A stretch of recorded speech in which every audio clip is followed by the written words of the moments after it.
पिछले लेक्चर में हम लोगों ने human health and disease topic शुरू किया था, उसमें कुछ बातें पढ़ी थी, उसको हम लोग जल्दी जल्दी रिवाइज करते हैं। पहले सबसे पहले इंट्रोडक्शन में बात की थी कि हिप्पोक्रेट्स नामक एक ग्रीक थे जिन्हें फादर ऑफ मेडिसिन बोलते हैं, और जब आप एमबीबीएस कर लेंगे तो इन्हीं की ओथ दिलाई जाती है, इन्हीं की शपथ दिलाई जाती है।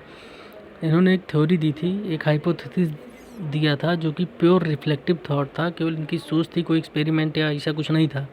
एक रिफ्लेक्टिव थॉट था जो इनके दिमाग में आया होगा ऐसे ही। Good humour hypothesis. इसमें इन्होंने बताया कि हमारे शरीर में बहुत से लिक्विड हैं, उनमें से कुछ गुड लिक्विड हैं, गुड बैड लिक्विड हैं। तो गुड लिक्विड को बोला गुड ह्यूमर, बैड लिक्विड्स को बोला बैड ह्यूमर। बैड ह्यूमर में इन्होंने एक बात की, ब्लैक बाइल की। ब्लैक बाइल को इन्होंने कहा कि ये जिन लोगों में पाया जाता है वो हार्ट पर्सनालिटी होते हैं और उनमें फीवर होने के चांसेस अधिक होते हैं।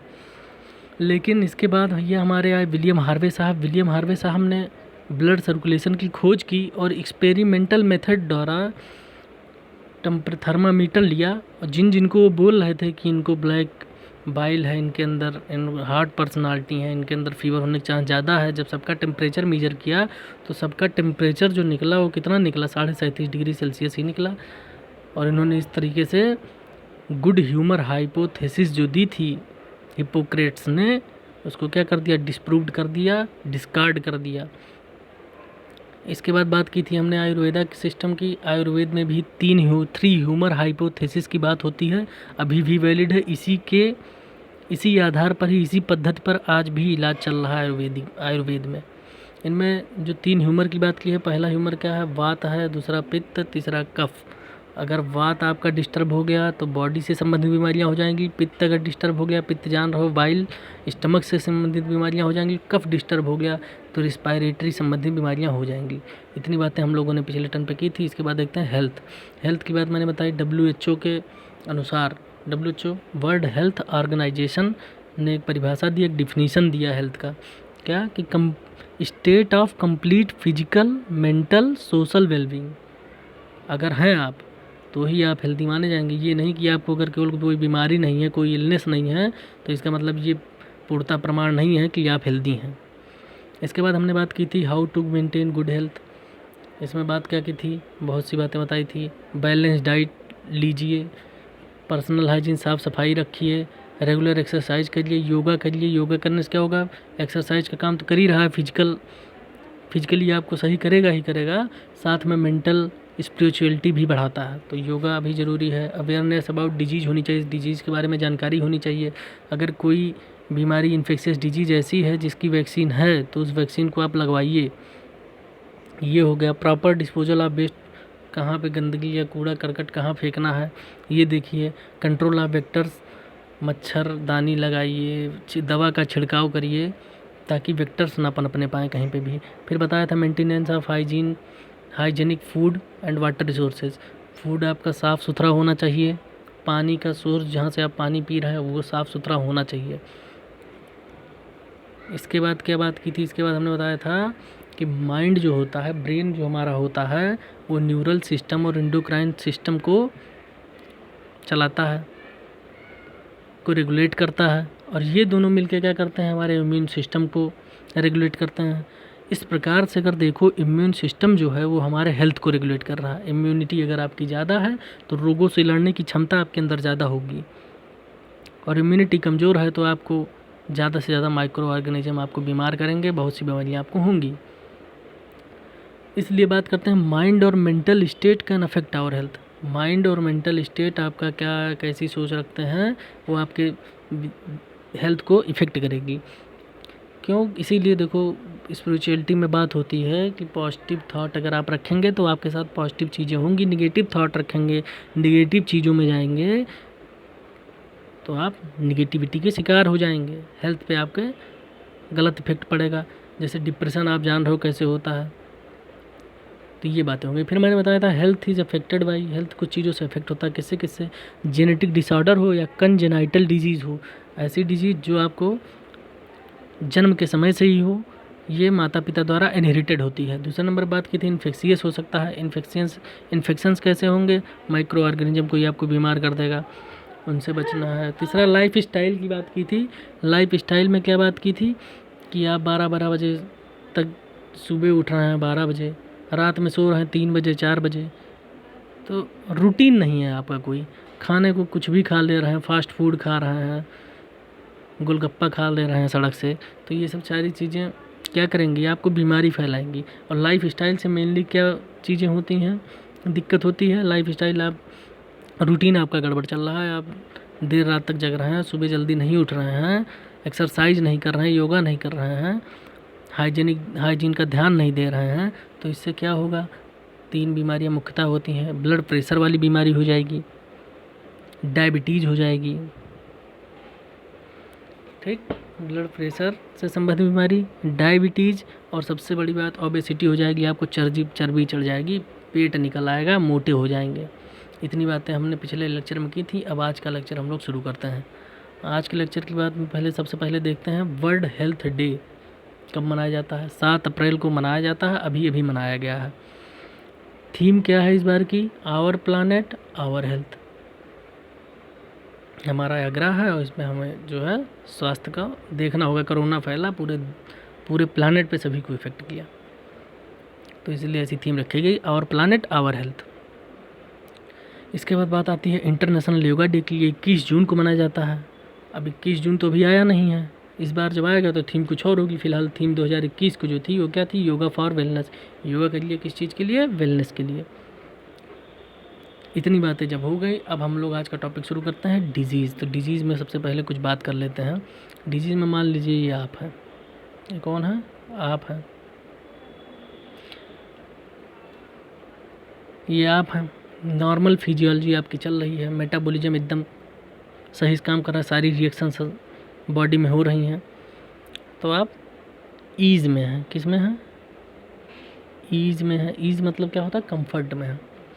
कहीं से घूमता हुआ कोई माइक्रो ऑर्गेनिज्म आया या कोई भी प्रकार की कोई बीमारी आपको लगी, इससे क्या होगा, आपकी बॉडी के अंदर हो जाएगा और फिर क्या करना शुरू करेगा, आपका जो मेटाबॉलिज्म चल रहा था आसानी से, नॉर्मल फिजियोलॉजी जो चल रही थी, उसको डिस्टर्ब करना शुरू करेगा। और जब उसको डिस्टर्ब करेगा तो आपको क्या होगा, डिस्कम्फर्ट होगा। और डिस्कम्फर्ट होगा मतलब कि ईज मतलब मैंने बता दिया कंफर्ट होता है, डिसीज़ आपको कंफर्ट में बाधा डालेगा, तो क्या हो जाएगा, डिस-ईज, इसी से बना है डिजीज़, आपको डिस्कम्फर्ट दे रहा है। तो अब इस बात को देखते हैं डिजीज़ के बारे में। डिजीज़ क्या है, disease is a condition where malfunctioning of the body organs occur leading to uneasiness and discomfort. तो आपको अनइजीनेस दे रहा है, डिस्कम्फर्ट कर रहा है आपके अंदर। डिजीज़ यही कंडीशन है एक। ऐसे ही और भी एक बात लिखी हुई है, disease is a stage when functioning of one और मोर ऑर्गन और systems of the body is adversely affected. जैसी चल रही है वैसी नहीं चल रही, बल्कि अब वो अफेक्टेड हो गई है, फंक्शनिंग उसकी दिक्कत कर रही है। तो इससे क्या होगा, बहुत से वेरियस साइन और सिम्टम आपकी बॉडी में आना शुरू हो जाएंगे। अब इस बात को कैसे समझाएं, वेरियस साइन एंड सिम्टम की बात क्या है, ज़रा देखो। मैंने क्या बताया, ये आप हैं, 1 मिनट रुकिए, ये आप हैं,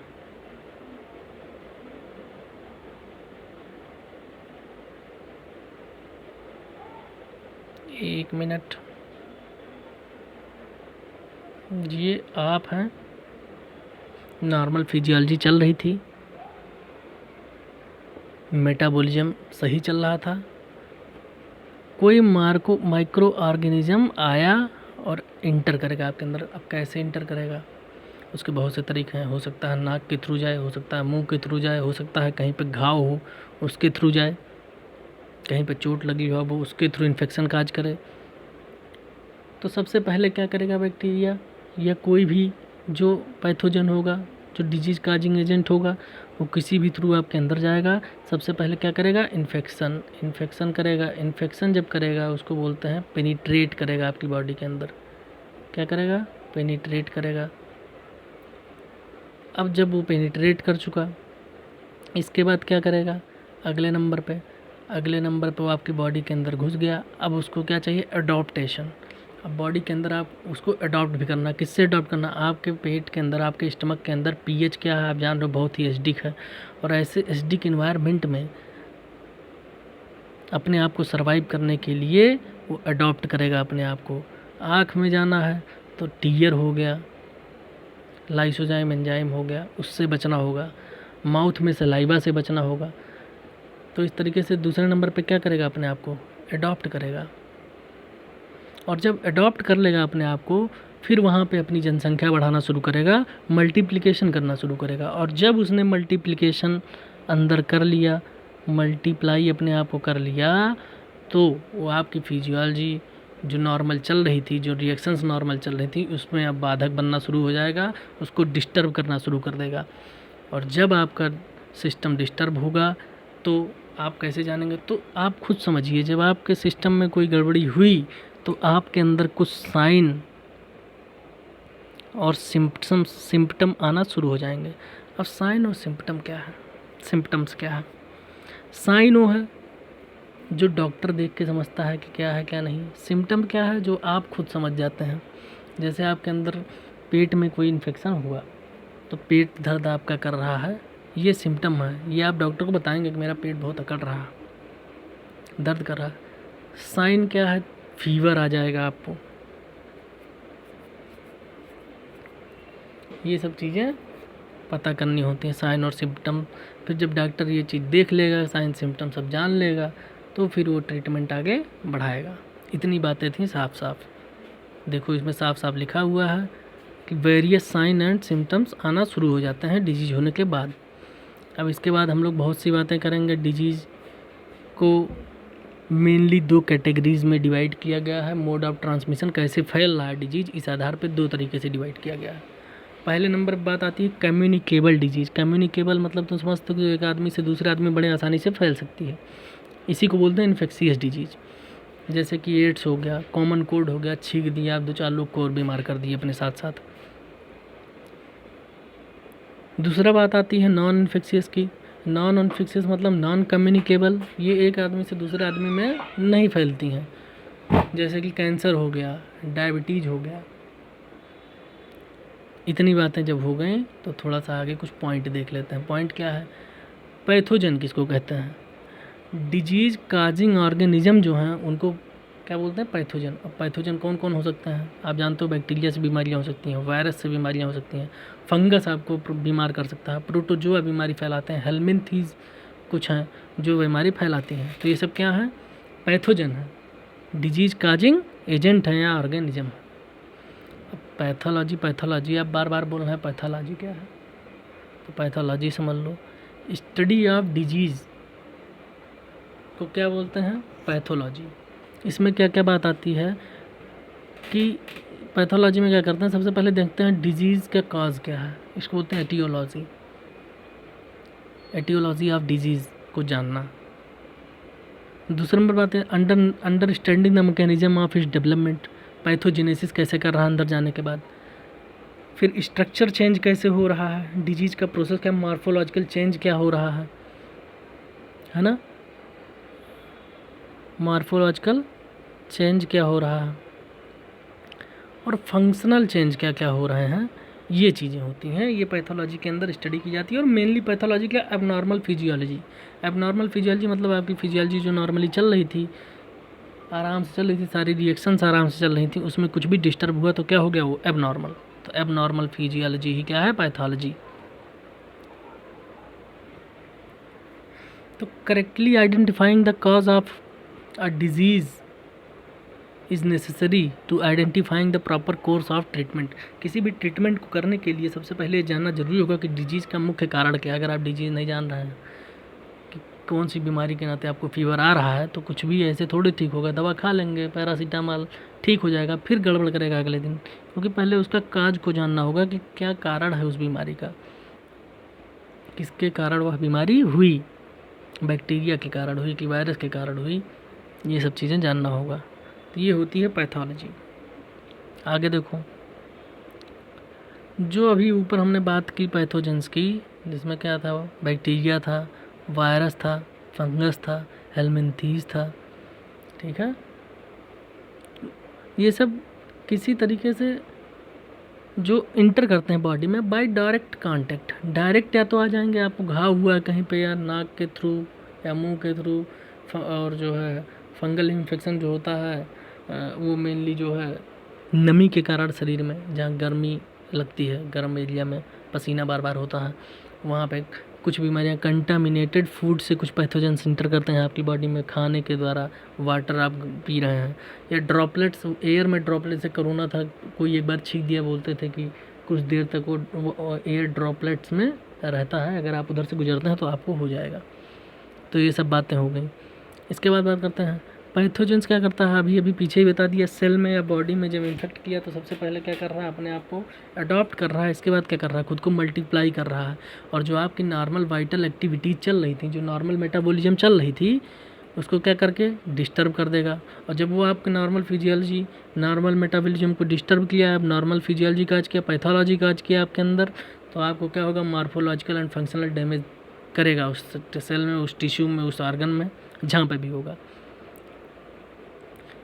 अब इन्फेक्शियस डिजीज़ की बात हम लोग सबसे पहले करेंगे। 2 बीमारियां थी, आपको पहले बता दिया 2 तरीके से, मोड ऑफ ट्रांसमिशन के आधार पर 2 तरीके से बीमारियां हैं। कौन कौन सी, इन्फेक्शियस या कम्युनिकेबल डिजीज़, और दूसरी बात की थी नॉन कम्युनिकेबल या नॉन इन्फेक्शियस डिजीज़। तो सबसे पहले हम लोग बात करेंगे इन्फेक्शियस डिजीज़ की। ये भी बहुत सी कैटेगरी में डिवाइड की जाती हैं टाइप ऑफ पैथोजन के आधार पे। तो सबसे पहले कौन सी, जैसे मान लो बैक्टीरिया के आधार पे, तो बैक्टीरिया कौन कौन सी बीमारियाँ का, सबसे पहले देख लो, बाद में हम लोग डिटेल में देखेंगे क्या क्या है। बैक्टीरिया से न्यूमोनिया हो गया, टाइफाइड हो गया, प्लेग हो गया, डिप्थीरिया हो गया, ये सारी बीमारियाँ काज कर रहा है। वायरल में कॉमन कोल्ड हो गया, सर्दी जुकाम पकड़ लिया। अमीबा देखो प्रोटोजोआ में पहुँच गया। पोलियो हो गया, ये सब किससे हो रहा है, वायरल इन्फेक्शन है ये सब। फिर प्रोटोजोन इन्फेक्शन क्या है, मलेरिया हो गया, अमीबा से हो गया अमीबियासिस। फंगस से कौन सा हो रहा है, रिंगवार्म हो गया, एथलीट फुट हो गया। हेलमिंथ से कौन कौन सा हो रहा है, फाइलेरियासिस जिसको एलिफेंटियासिस बोलते हैं, एस्केरियासिस, टीनियासिस, ये सब किससे होते हैं, हेलमिंथ से होते हैं।